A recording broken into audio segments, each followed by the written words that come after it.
సిగ్గుపడకు, దేవుని కొరకు జీవించు. సిగ్గుపడకు, నువ్వు దేవుని బిడ్డవని చెప్పుకోవడానికి. నేను క్రైస్తవుని బోల్డ్గా, ధైర్యముగా చెప్పాలి. సిగ్గుపడే విషయం కాదు ఇది. ఎప్పుడైతే నీవు లోకంలో ఒప్పుకుంటావో, నన్ను ఒప్పుకుంటావో, నేను పరలోకంలో దేవుని దగ్గర, తండ్రి దగ్గర నేను నిన్ను ఒప్పుకుంటాను అన్నాడు దేవుడు. సిగ్గుపడకు. హల్లెలూయా.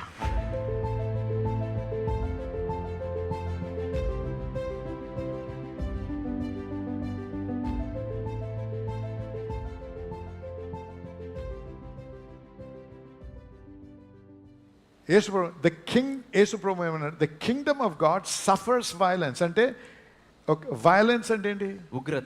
ఉగ్రతను అనుభవిస్తుంది. దేవుని రాజ్యము ఉగ్రతను ఎదుర్కొంటుంది అంటున్నాడు దేవుడు. ఇక్కడ వినండి,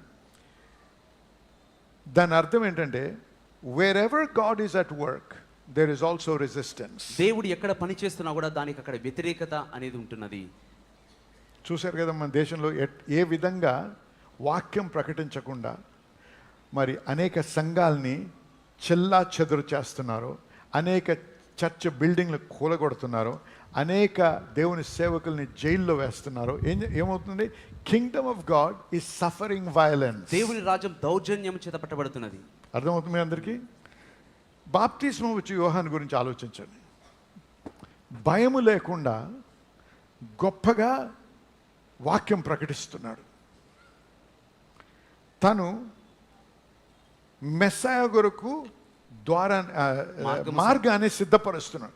అటువంటి వ్యక్తిని హేరోదు ఏం చేశాడు? జైల్లో వేశాడు. వేయడమే కాదు, తన తల తీసేశాడు. That is kingdom of God is suffering violence. దేవుని రాజ్యం హింసించబడుతున్నదని చెప్పడానికి మాట. So don't be surprise. ఆశ్చర్యపోకండి. ప్రభు అప్పుడే చెప్పాడు, యు విల్ ఫేస్ ట్రిబ్యులేషన్. మీకు ఈ లోకమందు శ్రమ కలుగుతుంది. యేసు ప్రభువునే ఎదిరించారు పరిసయ్యులు, సద్దూకయ్యులు. ఏ విధంగా యేసు ప్రభుని ట్రాప్ చేయాలో, ఉచ్చులో పడేయాలో, ఏ విధంగా ఆయన మాట్లాడకుండా నోరు ముయించాలో, ఏ విధంగా ఆయన చెడ్డవాడు, అందుకేమన్నారు? బెల్జెబూబ్ అన్నారు, లేకపోతే దొంగ అన్నారు, లేకపోతే మోసగాడు. ఈ రకమైన మాటల ద్వారా ఆయన క్యారెక్టర్ అసాసినేట్ చేశారు. ఆయన గుణశీలత మీద బురద చల్లారు. చూసారా? ఎందుకు? ఆయన మాటకి విలువ లేకుండా చేయాలి. ఈ రకంగా the Kingdom of God suffers violence. దేవుని రాజ్యము ఈ రకంగా హింసించబడుతున్నది. పౌలు గారు ఒక మాట అన్నారు ఎఫెసీయులకు రాసిన పత్రిక 6వ అధ్యాయం 12వ వచనంలో, We wrestle not against flesh and blood, but against all principalities and powers and forces of darkness and spiritual wickedness in high places. మనము పోరాడున్నది శరీరులతో కాదు, కానీ ప్రధానులతోను, అధికారులతోను, ప్రస్తుత అంధకార సంబంధులకు, లోకనాథులతోను, ఆకాశ మండలమందున దురాత్మల సమూహములతో పోరాడుచున్నాము. చూసారా? ఎప్పుడైతే దేవుని రాజ్యం కట్టాలని మనం ప్రయత్నం చేస్తున్నామో, ఎప్పుడైతే వాక్యం ప్రకటిస్తున్నామో, ఎప్పుడైతే ఎక్కువగా ప్రార్థన చేసి ఈ యొక్క వాక్యం ద్వారా, ఈ యొక్క ప్రకటన ద్వారా, అద్భుతాల ద్వారా అనేకులు దేవుని తెలుసుకొని దేవుని రాజ్యంలో స్థిరపరచబడి వారి జీవితాలు కట్టబడాలని ఎప్పుడైతే మనం ప్రయత్నం చేస్తామో, ఎప్పుడైతే ఆ రకంగా ముందుకు కొనసాగుతామో, అప్పుడు సాతాను ఖచ్చితంగా మనల్ని ఎదిరిస్తాడు. ఎదిరించినప్పుడు రకరకాలుగా ఎదిరిస్తాడు. పాస్టర్ గారి గురించి చెడు మాట్లాడతారు, లేకపోతే సంఘం గురించి చెడు మాట్లాడతారు. ఆ సంఘం చెడ్డది. మన గురించి ఏమన్నారండి? ఇది డబ్బు సంఘం అన్నారు. ఎప్పుడైనా డబ్బు అడిగామా మిమ్మల్ని? ఏమన్నావు? మీకు ఇష్టం లేకపోతే నయా పైసా ఇచ్చే అవసరం లేదు. ఇక్కడ డబ్బు కొరకు కాదు మేము బతికేది. ఇక్కడ డబ్బు కొరకు బ్రతకాలంటే ఏదో వ్యాపారం చేసుకోవచ్చు. నేను చెప్పాను మీకు, ఈ దేశంలో కాదు, ఎన్నో దేశాల్లోకి వెళ్ళి అక్కడే జీవించడానికి కూడా నాకు లీగల్గా నాకు పర్మిషన్ ఉంది. బతిమలాడే అవసరం లేదు ఎవరిని. డబ్బు కొరకు లేము ఇక్కడ. దేవుని రాజ్యము కట్టబడ్డానికి ఉన్నాం ఇక్కడ. దేవుని రాజ్యము దేవుని మనుషుల యొక్క జీవితాల్లో స్థిరపరచబడాలనే ఉద్దేశంతో ఇక్కడ ఉన్నాం మేము. హల్లెలూయా. కాబట్టి ఈ సంఘం డబ్బు కొరకులే ఈ రకంగా మాట్లాడుతూ అనేక మందిని ఈ సంఘం నుంచి తీసివేయడము, అనేక మందిని ఇక్కడ నుంచి పెకిలేయడము, అనేక మందికి మా గురించి చెడు మాట్లాడి ఇక్కడ రాకుండా ఆపినటువంటి వారు ఉన్నారు. లోకం కాదు, క్రైస్తవులే. సంఘ కాపర్లు కూడా మనకి వ్యతిరేకంగా మాట్లాడారు. ఈ రకంగా ఎదురింపులు ఉంటాయి. సాతాను ఎలాగ పనిచేస్తాడు తెలుసా? మొట్టమొదట మన కుటుంబీకులనే వాడుకుంటాడు మనల్ని ఎదిరించడానికి. Family members will be the first ones. కుటుంబ సభ్యులు మొదటి స్థానంలో ఉంటారు. అందుకే ఈ సంఘములోనే కొద్దిమంది ఉంటారు. హలో పాస్టర్ అనే చేయి ఊపుతారు, కానీ లోపల క్రోధం ఉంటుంది. ఏం చేశాడు ఇస్కారియోతు? ప్రభువా అని ముద్దు పెట్టాడు. ఆ ముద్దు దేనికి పెట్టాడు? చంపేయడానికి. ఆమేన్. ఆమేన్. ఈ చేతిలో హలో ఉంటుంది, ఈ చేతిలో కత్తి ఉంటుంది, బల్లెం. అనేక మంది ఉంటారు అటువంటి వారు. ఆ రకంగా మనల్ని ఎదిరించి మనకున్నటువంటి ఆశను తీసేయడానికి. నేను దేవుని ప్రేమ సంఘం వద్దండి, నాకు ఈ సంఘానికి ఇంక రాను నేను. దేవుడు అంటే ఆశ ఉంది, కానీ సంఘాలంటే నాకు అస్సలు ఇష్టం లేదండి. యేసు ఇదేం కట్టడానికి వచ్చాడు? సంఘం కట్టడానికి వచ్చాడు. వాడు అలా చేశాడు, వీడు ఇలా చేశాడు. నువ్వేం చేసావు? నువ్వెవరికి హ్యాండ్ చేసావు? Beat unto you according to your faith అన్నాడు దేవుడు. అదే కాదు, do unto others as you want them to do to you. నీకు ఎవరు ఏమి చేయమని కోరుతున్నావో అదే రీతిగా వారికి కూడా చేయుడి అన్నాడు. అవునా కాదా? ఎవరినో నువ్వు నిందించక ముందు నిన్ను ఒకసారి పరిశీలించుకో. కానీ ఇక్కడ ప్రాముఖ్యంగా నేను మాట్లాడేది ఏంటంటే, ఎప్పుడైతే మనము దేవుని కొరకు సేవ చేయాలి, ఎక్కువగా ప్రార్థన చేయాలి, ఆసక్తితో ముందుకు కొనసాగాలని ఆశించి ముందుకు అడుగు పెడతామో, ఆ సోమరితనం నుంచి లేస్తుంటామో, పర్లేదులే ఇంకో 10 నిమిషాలు పడుకో అంటారు. 6 గంటలకు లేచి 5 గంటలకు లేచి ప్రార్థన చేయాలని అలారం పెట్టుకుంటాం. 5 అవుతుంది, ట్రన్ ట్రన్ అంటుంది, దాన్ని నొక్కేస్తాం. మళ్ళీ కొంచెం మళ్ళీ మోగుతుంది, మళ్ళీ దాన్ని ఆపేస్తాం. దాన్నే సోమరితనం. చూసారా? లెగాలని ఆశ ఉంది, లెగడానికి శక్తి లేదు. ఆశ ఉంటే సరిపోదు, నీ నిశ్చయిత ఉంటే సరిపోదు, పరిశుద్ధాత్మ సహాయం అవసరం. ఆమేన్. కాబట్టి జనులారా వినండి, నీవు నీ జీవితాన్ని దేవుని కొరకు ఒక విత్తనముగా విత్తడానికి సిద్ధంగా ఉన్నావా? కలిసిన ప్రతివాడిని నాతో రాయనులే ప్రభు. సాతాల్ని వెళ్ళగొట్టి ఆ పందుల్లోకి పంపించిన తర్వాత నేను నీతో వస్తాను ప్రభు అంటే, వెళ్ళు, రావద్దు, అక్కడికి వెళ్ళి నువ్వు ఎక్కడునో అక్కడ చెప్పు అన్నాడు ప్రభు. అవునా? అవునా కదా? చెప్పండి ఆమేన్. ఆమేన్. దేవుడు ఎక్కడ ఎవరిని ఏ విధంగా వాడుకుంటాడో మనకు తెలియదు. ఆయనకు కావాల్సింది నీ యొక్క అవైలబిలిటీ, అందుబాటులో ఉండి ఎక్కడ నిన్ను దేవుడు ఉంచాడో, నీ ఏ వ్యాపారంలో ఉంచాడో, లేకపోతే ఉద్యోగంలో ఉంచాడో, లేకపోతే గవర్నమెంట్లో ఉంచాడో, లేకపోతే కంపెనీలో ఉంచాడో, ఎక్కడ ఉంచాడో అక్కడ తన సాక్షిగా బ్రతకాలి. ఆమేన్.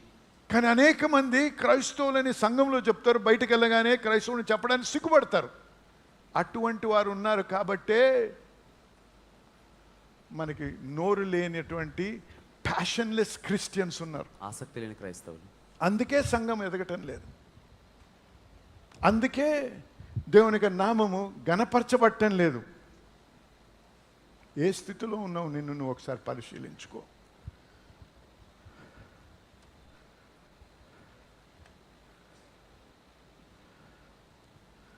సిగ్గుపడకు, దేవుని కొరకు జీవించు.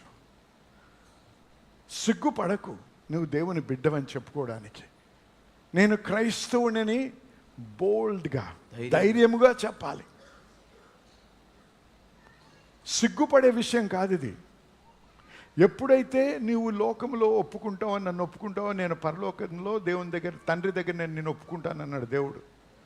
సిగ్గుపడకు. హల్లెలూయా, హల్లెలూయా. మన పోరాటము రక్త మాంసములతో కాదు, కానీ ఈ యొక్క అంధకార శక్తులతో ఉంది. అందుకే వాడు ఆపడానికి ప్రయత్నం చేస్తాడు. So the Kingdom of God suffers violence. దేవుని రాజ్యము హింసను, దౌర్జన్యం ఎదుర్కొంటున్నది.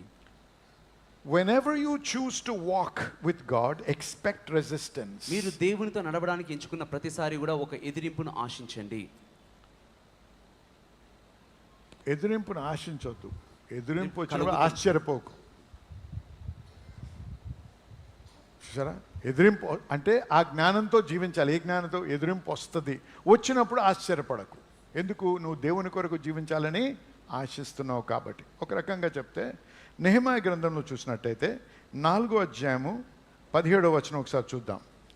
ఆయన గోడ కడుతున్నాడు, యెరూషలేము యొక్క గోడ. ఏమైంది చూడండి ఒకసారి. ఆయన కడుతున్నప్పుడు సన్బలాట్ అండ్ టోబియా అన్నటువంటి ఇద్దరు కూడా ఆయన వెక్కిరించారు. ఆయన్ని భయపెట్టారు, ఆయన అపోజ్ చేశారు. ఆపడానికి ఏ రకంగా ఆ గోడ కట్టబడకూడదు అనే ఉద్దేశంతో అన్ని రకాలుగా సాతాను ఎదిరించాడు నెహెమ్యాని. కానీ నెహెమ్యా ఏం చేశాడు? చదవండి. గోడ కట్టువారు, బరువులు మోయువారును, బరువులు ఎత్తువారును ఒక్కొక్కరు ఒక చేతితో పని చేసి ఒక చేతితో ఆయుధము పట్టుకుని ఉండిరి. ఒక చేతితో పని చేశారు, ఒక చేతితో ఆయుధం. చూసారా? గమనించండి. ప్రార్థన చేయాలి, వాక్యం ప్రకటన. నీవు చేయించిన పనిలో నువ్వు మంచిగా చేసుకో. ఏ ఉద్యోగంలోనో అక్కడ సరిగ్గా ఉండు, కానీ మర్చిపోకు, నువ్వు ఆయుధంతో ఉండాలి. ఆమేన్. నీవు అక్కడ ఎందుకున్నావు? ఒక దేవుని యొక్క ప్రణాళికను నెరవేర్చడానికి ఉన్నావు. హల్లెలూయా. దేవుని యొక్క ప్రణాళిక ఏంటి? తన సంఘము కట్టబడాలి. నీవు పని చేయుచున్న పనిలో, నువ్వు చేయుచున్న స్థలములో నువ్వు ఏ విధంగా దేవుని యొక్క సంఘం కడుతున్నావు? ఎంతమందికి దేవుని తెలియపరుస్తున్నావు? ఏ విధంగా దేవుని తెలియపరుస్తున్నావు? ఏ విధంగా దేవుడు నిన్ను వాడుకోగలడు? ఎక్కడ ఉన్నా సరే అక్కడ నీ పని చేయాలి, ఒక చేతితో ఖడ్గం ఉండి. నేను దేవుని సేవకుడిని అని మర్చిపోకండి. నీవు గవర్నమెంట్ సర్వెంట్ కంటే ముందు కింగ్డమ్ సర్వెంట్వి. హల్లెలూయా. ఆమేన్. నీవు దేవుని సర్వెంట్ ఫస్ట్, సేవకుడు. హల్లెలూయా చెప్పాలి. ఆమేన్, ఆమేన్, హల్లెలూయా. ఇంతవరకు విన్నటువంటి వాక్యంని బట్టి మీరు ఎంతగానో దీవించి ఆశీర్వదించబడ్డారని నమ్ముతున్నా. మరి మన దేవుని యొక్క వాక్యం చూసినట్లయితే దేవునికి అసాధ్యమైనది ఏదీ లేదు. మనము అనేక కష్టాలు, లేకపోతే అనారోగ్యాలు, లేకపోతే అనేక అవగతవకలు ఎదుర్కొంటా ఉంటాం. మన దేవుడు అద్భుతాలు చేసే దేవుడు. కాబట్టి నీ కొరకు, మీ స్వస్థత కొరకు, మీ యొక్క ఇబ్బంది నుంచి విడుదల కోసం ప్రార్థించాలని ఆశిస్తున్నా. దయచేసి నాతో ఏకీభవించేటప్పుడు మీ చేయి ఒకటి కివి మీద పెట్టండి, ఒక చేయి మీకు ఎక్కడ బాధ ఉందో అక్కడ పెట్టండి. లేకపోతే కోర్టు కేసు అయితే ఆ పేపర్ తంటి ఆ పేపర్ మీరు చేయబెట్టండి. లేకపోతే ఇంకేదైనా అంశం అయితే దాని విషయంలో మీరు చేయించండి. ఇదంతా ఏంటంటే మనం విశ్వాసాన్ని విడుదల చేసే పద్ధతి. అంతేగాని టీవీలో శక్తి ఉందని కానీ, టీవీలో బలం ఉందని కానీ చెప్పడం కాదు. కానీ మన విశ్వాసాన్ని విడుదల చేసి విశ్వాసం ముందుకెళ్ళడానికి మార్గం. కాబట్టి దయచేసి నాతో ఏకీభవించండి, ప్రార్థించాలి. ఎందుకంటే అనేకమైన సాక్ష్యాలు వింటున్నాం. ఈ విధంగా ప్రార్థించినప్పుడు మరి దేవుని యొక్క కృపను బట్టి వంకరగా ఉన్న కాళ్ళు సరిగ్గా అదైతే కాకుండా ఎంతో కాలం నుంచి మరి బ్లాడర్లో ఉన్నటువంటి ప్రాబ్లం నుంచి ఒక వ్యక్తి సంపూర్ణంగా స్వస్థపరచబడ్డారు. క్యాన్సర్ నుంచి, ఎయిడ్స్ నుంచి, రకరకాల రుగ్మతల నుంచి విడుదల పొందిన వారు సాక్ష్యాలు మేము వింటా ఉన్నాం. కాబట్టి ఈరోజు ఇది మీ ఇది మీ సమయం, మీరు స్వస్థపరచబడే సమయం. కాబట్టి దయచేసి నాతో ఏకీభవించే పరిశుద్ధ దేవుడు మీకు పొందాచరిస్తున్నా. ఈ బిడ్డలో ఒక విశ్వాసంని బట్టి వారు ప్రార్థిస్తుండగా వారితో నేను ఏకీభవిస్తున్నా. మరి ఈ సమయంలో వారుకునే ఇబ్బందుల నుంచి వారు విడుదల అనుగ్రహించండి. ప్రతి విధమైనటువంటి రుగ్మత నుంచి, ప్రతి విధమైన ఆరోగ్యం నుంచి, ప్రతి విధమైనటువంటి సాతాను బంధకం నుంచి వారికి విడుదల కలుగును గాక యేసు నామములో. ప్రభువా, చర్మ వ్యాధి, కిడ్నీ ప్రాబ్లం అవ్వచ్చు, లేకపోతే హార్ట్ ప్రాబ్లం అవ్వచ్చు, లేకపోతే ఏదైనా సరే యేసు నామంలో దాన్ని గద్దిస్తున్నాం ప్రభువా. నాయన అది వర్టిగా అవ్వచ్చు, లేకపోతే మరి కాన్స్టెంట్ తలనొప్పులు అవ్వచ్చు. ఏదైతే నేను ప్రభా మీరు స్వస్థపరిచే యెహోవా ప్రభా, మీరు మాకు స్వస్థత అనుగ్రహించే యెహోవా రాఫా నాయన. కాబట్టి మీ పేరుట, మీ నామంలో ప్రార్థిస్తున్నాను నాయన. మీ నామంలో ఈ యొక్క పరిస్థితుల్ని, ఈ యొక్క అడ్డంకుల్ని, ఈ యొక్క అనారోగ్యాన్ని యేసు నామంలో గద్దిస్తున్నాం ప్రభా. మరి ప్రతి వారు ఎవరైతే నాతో ఏకీభవిస్తున్నారో వారందరికీ విడుదల పలుకుతున్నాను ప్రభా. వారందరికీ స్వస్థత కలుగుని గాకార పలుకుతున్నాను ప్రభా. మీ వాక్యానుసారంగా పలుకుతున్నాను. కాబట్టి వారి స్వస్థత నొందారని నమ్ముతున్నాను ప్రభా. మీకు వందనాలు చెల్లిస్తున్నాం. మీకేం మహిమ కలుగుని గాక. మరి ప్రభా, వీరు సాక్ష్యాలతో రావడానికి, మిమ్మల్ని గణపరచడానికి సహాయం చేయమని యేసు నామములో ప్రార్థించి వేడుకుంటున్నాము తండ్రి. ఆమేన్. దయచేసి వినండి. ప్రార్థించాం, నమ్మండి. ప్రార్థించినప్పుడు మీరు పొంది ఉన్నారని నమ్ముడి అన్నారు ప్రభు. నమ్మండి, దేవుని స్తుతించండి. ఆ నొప్పులు ఇంకా ఉండొచ్చు, కానీ అవి ఖచ్చితంగా మీరు మార్పు చూస్తారు. ఖచ్చితంగా స్వస్థతను అనుభవిస్తారు. కాబట్టి దయచేసి ఏకీభవించి మరి దేవుని స్తుతిస్తూ ముందు కొనసాగుదాం. మీరు స్వస్థపరిచి ఆ స్వస్థత పొందిన తర్వాత, ఆ విడుదల పొందిన తర్వాత, ఆ యొక్క ఉద్యోగం పొందిన తర్వాత, ఆ యొక్క సమస్యకు పరిష్కారం పొందిన తర్వాత దయచేసి మాతో మీ యొక్క సాక్ష్యం పంచుకోండి.